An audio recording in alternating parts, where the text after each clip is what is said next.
Yung hindi pa natin wala pa tayong order na may issue. Sapagkat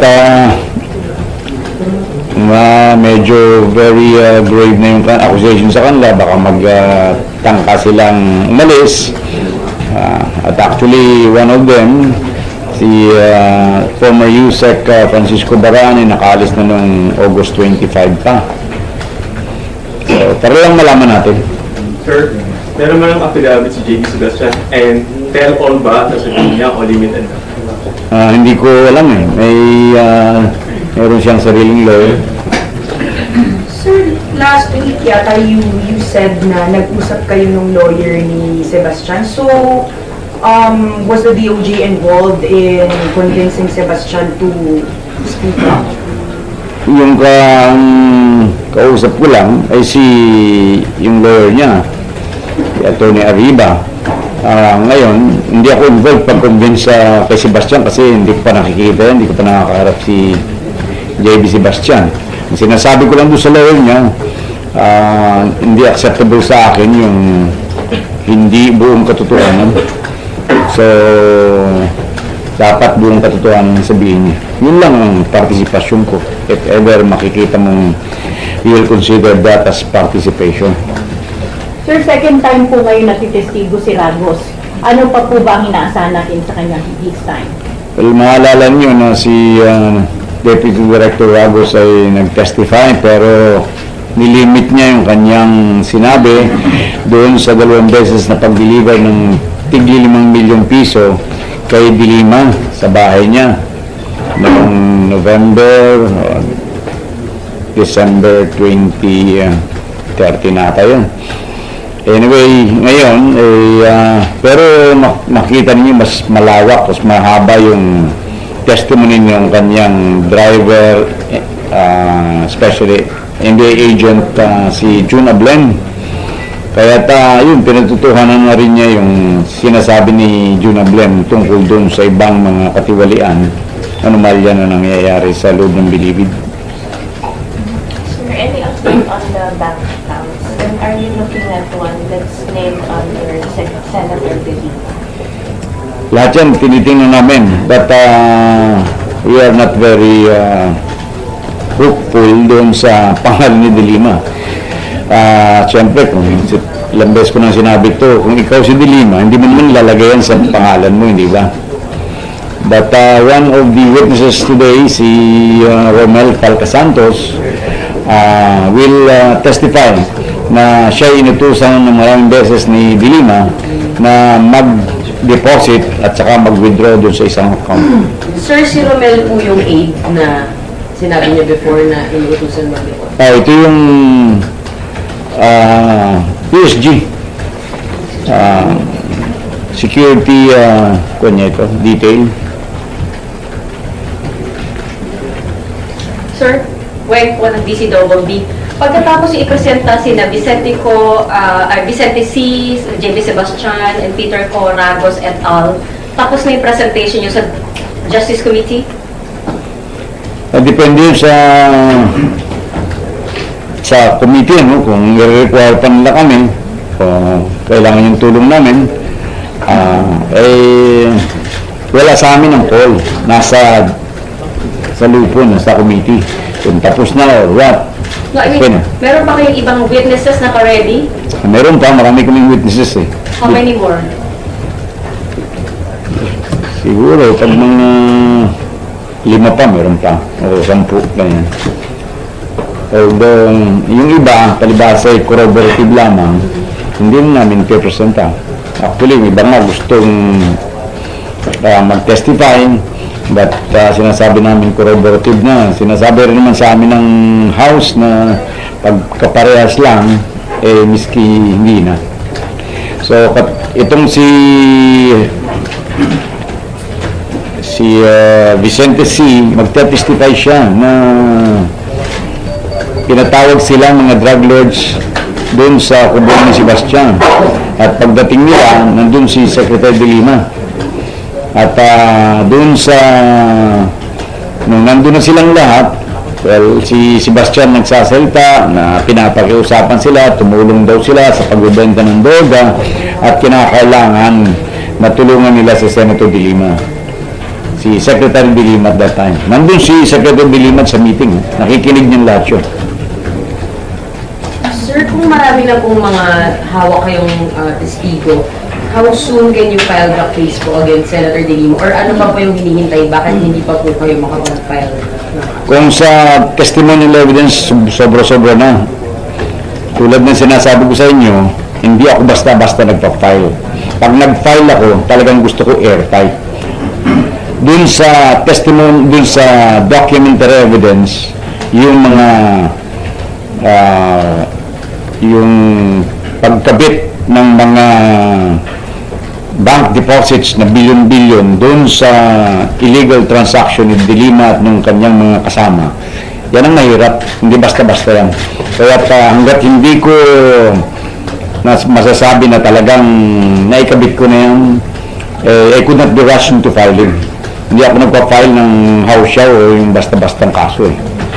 Kaya please be patient dun sa akin kasi kung hindi pa ako satisfied sa lahat ng aspect ng kaso, hindi ko i-file yan.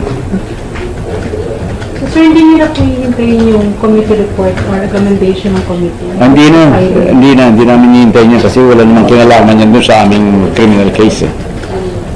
So right now, all we have is mga testimonial evidence, pero sa documentary, kulang-kulang pa, sir. Sa documentary, kailangan ko pa kasi documentary hindi ko naman sinasabi sa inyo eh. Tuloy-tuloy ang aming pag-request sa AMLA kasi parami ang mga bank accounts na binibigay sa amin. So, kung yung nakadalawang report na kami ng AMLA, mayroon bang dumarating, ibig sabihin yan,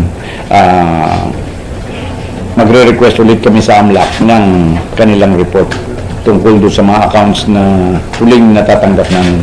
So, mga ilan na po yung accounts na suspected na under the... Mahigit na ng 10. Marami na. More than 10. Some sir na Different accounts, bank accounts. different banks.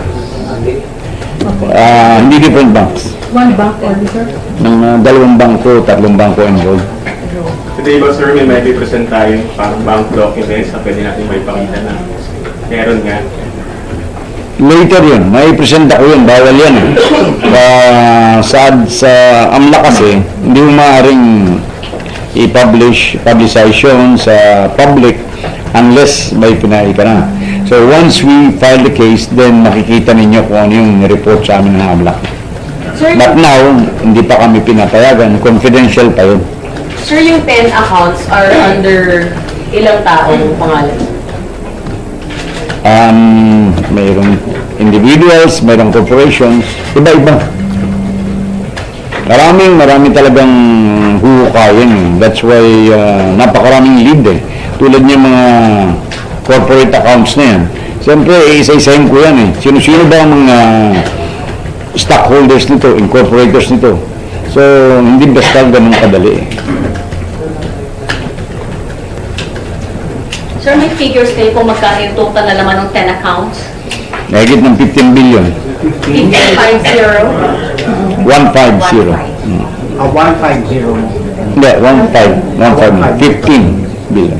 Hindi, 15 billion. Billion. Billion. Sir, puro lang po yan local. O meron na rin meron na... Dito lang sa atin yun. Local. Have you started looking overseas? Yeah, baka meron. Abroad meron na sir. Mayroong nagsasabi, I'm sure meron yan. Kaya hindi ganun kabilis, hindi ganun kadali ang pagkuha niyo yan. Kita mo yung mga kalaban yan, maraming pera yan, they could afford the best lawyers in the country. Kaya hindi naman kami sa DOJ, hindi naman kami magmamadali dahil lamang sa minamadali kami ng publiko.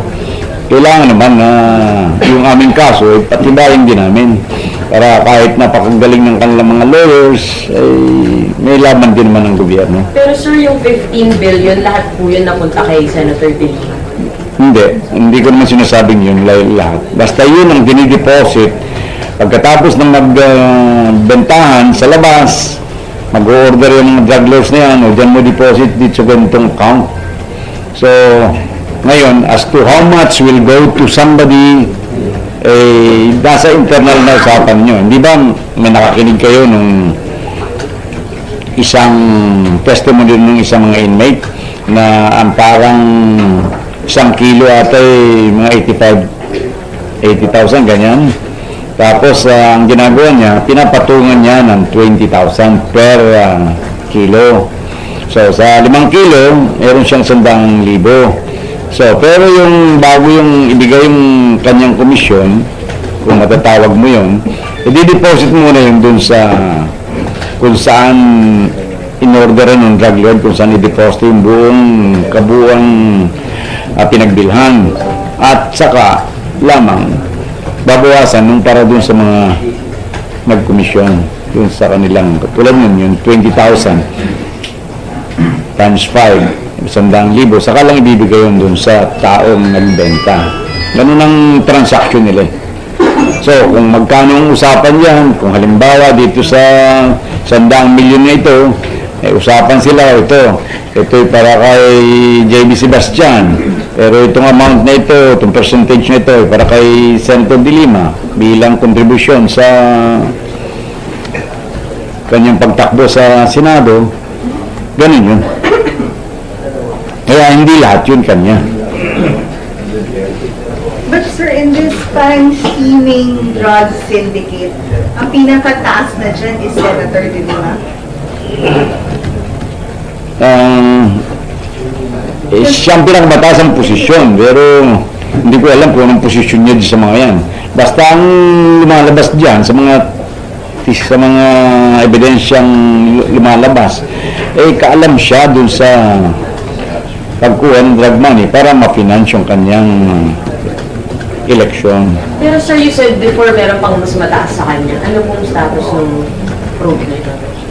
Nandun pa tayo sa sa puro pa rin yun kasi dapat sana baka medyo na umpisa na dapat yun ni Colonel Marcelino, pero hindi siya pinayagan, so naputol.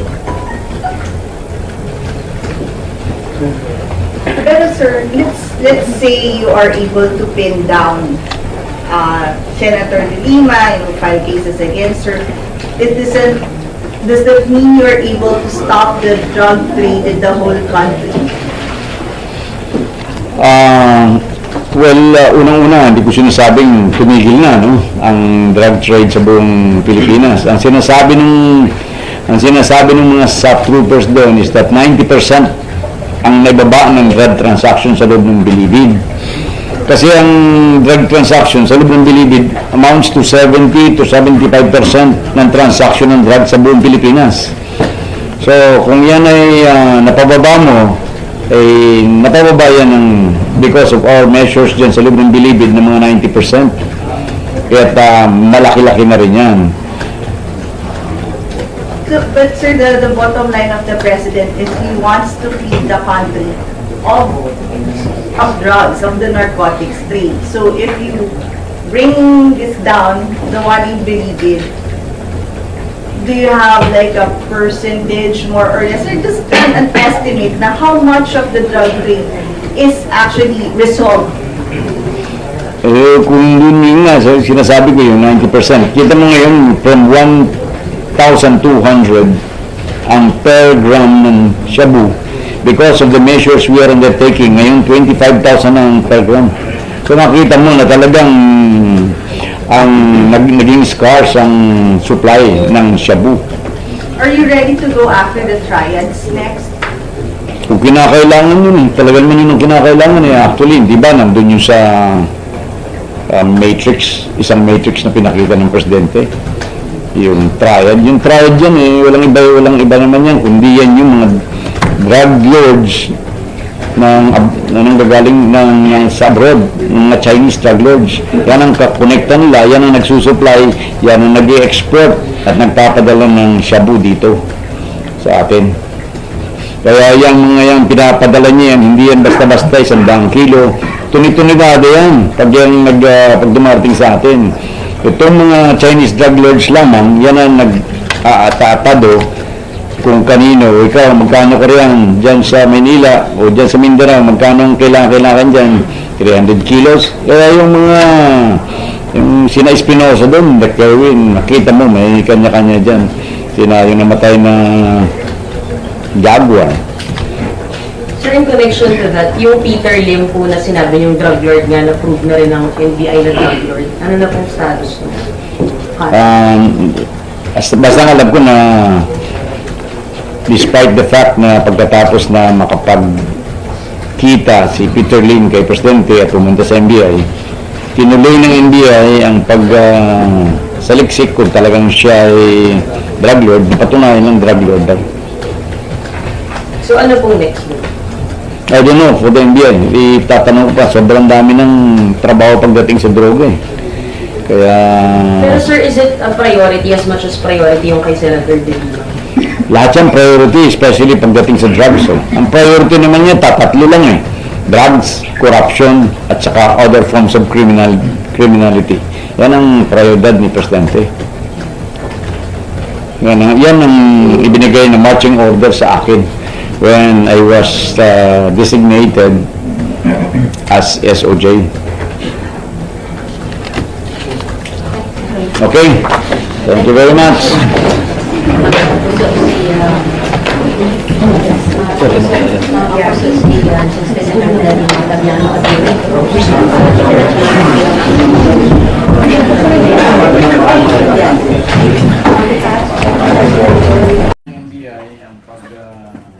Saliksik ko talagang siya ay drug lord, patunayan ng drug lord. So ano pong next mo? I don't know, kung NBI, itatanong pa, sobrang dami ng trabaho pagdating sa droga. Kaya... Pero sir, is it a priority as much as priority yung kay Senator De Lima? Lahat yung priority, especially pagdating sa drugs. Ang priority naman niya, tatatlo lang eh. Drugs, corruption, at saka other forms of criminality. Yan ang prioridad ni Presidente. Yan ang ibinigay na marching order sa akin when I was designated as SOJ. Okay. Thank you very much. Yes, mga kapuso si Justice Secretary Vitaliano Aguirre. Bibirit na naman ang yes. Pakitouch, please. Sir, may follow-up question na ako. Sir, how did the DOJ exactly vet the convicts like JB, Herbert? Kasi di ba medyo may rules tayo sa Bucor niyan or in law, di ba may rules kapag you use a convict as a witness? Di ba vini-vet sila? Wala naman. Wala? Ordinary witness lang yun eh. Kaya lang, siyempre, hihingi ka ng permission dun sa Bucor officials para sila ma-interview mo. So, hindi na dinadaan sa psychological test or kasi parang isipin mo, since, alam mo ako sir, nakakulong ako, di ba? Tapos, meron gusto ko sabihin, test mo muna ako kung meron ba akong ulterior motive or hindi. Hindi. Walang ganun. So, lahat sila din... Makikita mo yan, kaya sabi ko siya, yung demeanor ng witness, yun ang tingnan ninyo. Yung bang witness na yan ay kapanipaniwala. Tingnan ninyo yung kuna, yung kay Bukayo, yung testimony ni Bukayo. Yung testimony ni Bukayo at saka compared with the testimony ng mga inmates.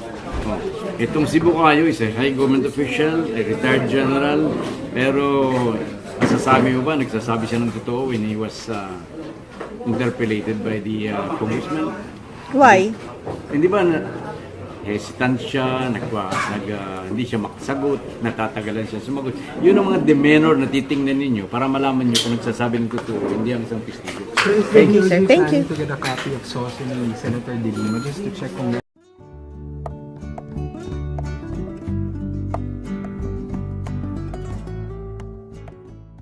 Testigo si Ragos.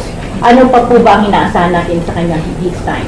Well, maalala nyo na si Deputy Director Ragos ay nag-testify pero nilimit niya yung kanyang sinabi doon sa 2 beses na pag-deliver ng tigli 5 milyong piso kay Dilima sa bahay niya noong November, December 2013 nata yun. Anyway, ngayon, hindi pa natin wala pa tayong order na may issue.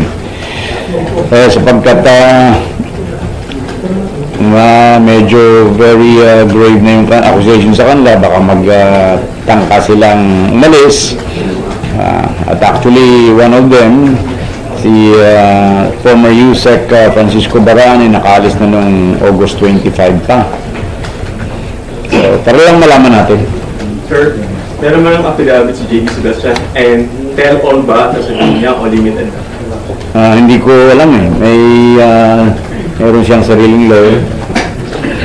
Sir, last week yata you said na nag-usap kayo ng lawyer ni Sebastian. So, was the DOJ involved in convincing Sebastian to speak up?